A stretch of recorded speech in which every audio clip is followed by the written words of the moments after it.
Welcome to the Genius Factory. Enjoy the video. In this video, I will show you how to make whipped cream cheese frosting.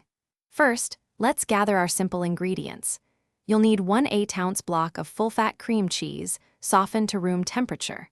Also, have 1 cup of very cold heavy cream, 1/2 cup of powdered sugar, and 1 teaspoon of pure vanilla extract ready.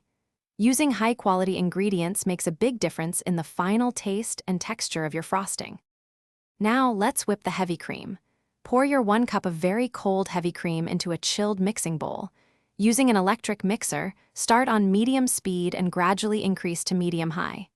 Whip until the cream forms soft peaks, then continue until it holds firm, stiff peaks.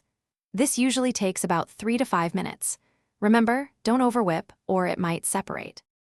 Next, we'll prepare the cream cheese base.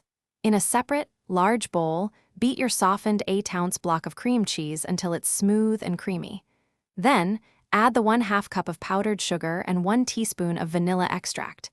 Continue mixing on medium speed until the mixture is light, fluffy, and completely free of any lumps.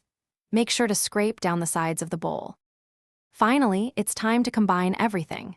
Gently fold the whipped heavy cream into your cream cheese mixture. Do this in 2 or 3 additions, using a spatula to preserve the airy texture. Mix just until no streaks of cream remain. Overmixing will deflate the frosting.